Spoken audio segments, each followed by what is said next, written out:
Salut, c'est Tiffany du blog Voyager Heureux. Aujourd'hui, on se retrouve à Moscou, au parc Gorky. Donc là, tu peux voir la superbe fontaine. Et ce qu'on va faire, on va faire un petit tour sur nous-mêmes pour voir l'entrée du parc qui est juste grandiose. Donc, on se retrouve aujourd'hui à Moscou pour répondre à ta question. Quelle est la période idéale pour venir faire un petit voyage à Moscou?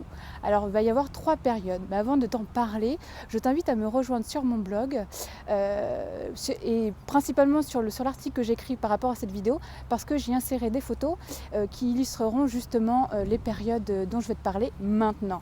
Donc, la première période, ça va être une période où il ne faut surtout pas venir. Donc je te parle de mars et avril. Pourquoi? Parce que en fait la neige fond et en fait ça laisse apparaître des petits bouts de terre tout noirs ou tout jaunes. En fait la nature semble toute morte et donc c'est un peu dépressif.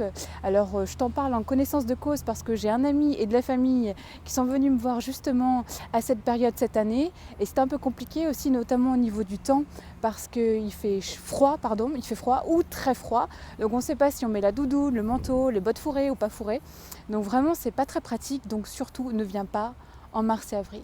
À savoir que dès la fin avril en fait, donc la nature explose, c'est-à-dire que ça passe du noir jaune au vert, au rouge, au bleu, au jaune. C'est vraiment magnifique. Mais comme la nature peut avoir 1 ou 2 semaines de retard, je te conseille de venir entre mai et août. Donc pourquoi mai et août? Parce que comme tu peux le constater, voilà, c'est tout vert, c'est plein de couleurs, les parcs sont juste magnifiques. Donc il y a des fontaines, il y a des animations tout le temps, ils montent et ils démontent des scènes tout le temps pour faire danser les gens. Alors bon, on ne comprend pas grand-chose au micro, mais c'est pas grave, c'est vraiment très sympa. C'est très bon pour les vacances, donc vraiment, viens entre mai et août. Après, il y a une 3e période dont je voulais te parler. C'est peut-être l'une de mes préférées, je ne suis pas encore sûre. Ce sera janvier, entre janvier et février, où il y a la neige en fait. Donc là, il n'y a plus de jolies fontaines comme celle-ci que tu peux voir. Mais par contre, il y a de la neige partout. Dans tous les parcs, tu auras des patinoires, même sur la place rouge.